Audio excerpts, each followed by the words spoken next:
Lutyens की media ने मेरे खिलाफ और रिपब्लिक मीडिया नेटवर्क के खिलाफ सुपारी ली थी और आज मैं आपके बीच एशिया के सबसे बड़े न्यूज़ स्टूडियो में खड़े होकर उसी लुटियन की मीडिया को आमंत्रित करता हूं। आओ लुटियन की मीडिया, आओ हमारे तप त्याग तपस्या परिश्रम से बनी इस स्टूडियो को देखने आप आइए। इस रिपब्लिक न्यूज कॉम्प्लेक्स को देखने आइए, तब आपको पता चलेगा कि आपके षड्यंत्र का अंजाम यही है कि आज रिपब्लिक मीडिया नेटवर्क भारत का सबसे बड़ा मीडिया समूह बन गया है डिजिटल और टेलीविजन पर। और आज हमारे साथ पिछले 3.5 सालों में कम से कम 10 करोड़ और दर्शक जुड़ चुके हैं। इसके लिए मैं हमारे एक एक दर्शक को कोटि कोटि प्रणाम, मेरी निजी तौर से प्रणाम देता हूं। देशवासियों, आज पूछता है भारत, आगे कौन और पीछे कौन। 429 सीटों पर वोटिंग हो चुकी है, यानी कि 80% से ज्यादा चुनाव पूरा हो चुका है और सिर्फ 114 सीट बाकी है। और आज मैं खुलकर बात करने का समय मैं मानता हूं कि आ चुका है। और मैंने तो पहले भी कभी बैलेंसिंग नहीं की और ना ही आज करूंगा। ये लुटियन मीडिया वाले, ये 100 करोड़ की हेलीकॉप्टर में घूमने वाले, ये 10.5 करोड़ की बस बनाने वाले और उसमें सैर करने वाले, मैं उनसे पूछना चाहता हूं कि आज तक 100 करोड़ की हेलीकॉप्टर और 10-10.5 करोड़ की बस से कोई जमीनी सच्चाई को समझ सकता है क्या? रिपब्लिक मीडिया नेटवर्क के आज 500 से ज्यादा रिपोर्टर फील्ड में हैं। ये यूट्यूब वाले, ये घर में बैठकर कुछ भी एनालिसिस करने वाले, एक ऐसा यूट्यूब वाला जर्मनी में बैठकर जौनपुर का हाल बता रहा है। आप सब उनका नाम जानते हैं। क्या एक तरह का फ्रॉड नहीं है? पूछता है भारत, आप कब तक इन्हीं लुटियन मीडिया और इंडी यूट्यूब वालों से प्रभावित होंगे? जब आपके सामने दो ही विकल्प है दोस्तों, मजबूत सरकार या फिर खिचड़ी सरकार, दो ही विकल्प है। तब देशवासियों, क्या आप एक अनस्टेबल जोड़ तोड़ से बनी हुई किसी तरह की खिचड़ी सरकार का समर्थन करेंगे? पूछता है भारत। अगर आप मोदी विरोधी भी हैं, फिर भी क्या आप एक अनस्टेबल खिचड़ी सरकार का समर्थन करेंगे?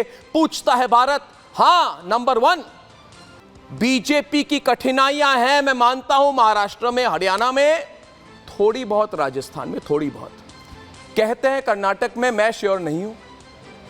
पर क्या यह सच नहीं है कि असम, उड़ीसा, पश्चिम बंगाल, आंध्र प्रदेश, तेलंगाना, तमिलनाडु, इतना तक कि केरल में बीजेपी के नंबर बढ़ेंगे? दूसरी बात, सामान्य ज्ञान क्या बताती है? सामान्य ज्ञान यह बताती है कि 2019 में 224 सीटों पर बीजेपी को 50% से अधिक वोट मिले थे। अब मान के चलिए इसमें अगर 4 से 5% कम भी हो जाए, जो मैं नहीं मानता कि ऐसा होगा, फिर भी बीजेपी के साथ 220 प्लस रहेगी, मिनिमम टू मिनिमम, जहां पे इजी विक्ट्री है, आसान जीत है। तीसरी बात, ये इंडी पत्रकार और इंडी समूह के प्रायोजित यानी कि स्पॉन्सर्ड यूट्यूबर जो हैं, ये अभी 80-90 पूरे 100 की गिनती कर रहे हैं। हर दिन सुबह उठ के बोलते हैं हमें सिर्फ 80-90 पूरे 100 की सीटें चाहिए। दोस्तों, ये कहते हैं कि किसी तरह से 80 सीट मिल जाए तो अपना काम बन जाएगा और वो सरकार बना लेंगे। और मैं 1 मिनट जिप शॉट को हटाकर सीधी बात करना चाहता हूं क्लोजअप पर, जरा इसको हटाइए। मैं एक ही बात कहना चाहता हूं, आप क्लोजअप पर आ जाइए गरिमा जी, कि ये 80-100 80, 90, 100 की लॉजिक क्या है? ये किस आधार पर कह रहे हैं कि भारत में आप सरकार बना लेंगे 80, 90 सीट लेकर? दोस्तों, इसमें कोई लॉजिक नहीं है। 543 सीट्स हैं और ये लोग कह रहे हैं कि किसी तरह से 80, 90, 100 सीट कांग्रेस को मिल जाए, मिलीजुली सरकार हम बना लेंगे। दोस्तों, हमें एकजुट होकर ऐसे 80, 90 और पूरे 100 की जो क्लब है, ये जो षड्यंत्र है, इससे बचना होगा। सच तो ये है कि लुटियन की मीडिया और ये इंडी के प्रायोजित यानी कि स्पॉन्सर्ड यूट्यूबर अपने आप को सत्ता से बाहर मानते हैं। मोदी सरकार के 10 सालों में इनकी सरकार में एंट्री बंद हो गई है। ये जो ऊपर का पैसा बनाते थे ना, ये पत्रकार, ये नहीं बना पा रहे। ये छतरपुर के फार्म हाउस जो खरीदते थे 100-100 करोड़ के, खरीद नहीं पा रहे, बेचने की नौबत आ गई इनकी। ये सच्चाई है। अब मैं क्यों ना बताऊं सच्चाई? दोस्तों, आप इन्वेस्टिगेट कीजिए कितना पैसा बनाया इन लोगों ने। इसीलिए ये लोग ये कैंपेन कर रहे हैं कि किसी तरह से नरेंद्र मोदी तीसरी बार प्रधानमंत्री नहीं बने और इनकी भ्रष्टाचार की दुकान फिर खुल जाए। दोस्तों, मोहब्बत की दुकान, ये सब फ्रॉड बातें हैं। सच्चाई है कि पूरी इकोसिस्टम होती है दिल्ली में। इनकी भ्रष्टाचार की सुपरमार्केट चलती है जो बंद होने के हालत पर है।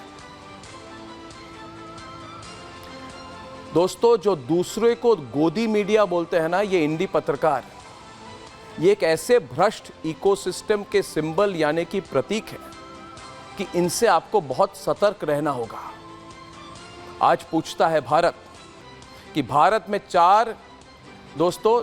5 चरण के चुनाव खत्म हो चुके हैं।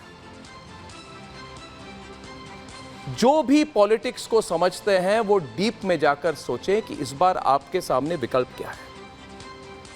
मैं आज 4 जानकार पैनलिस्ट को लेकर आया हूं जिन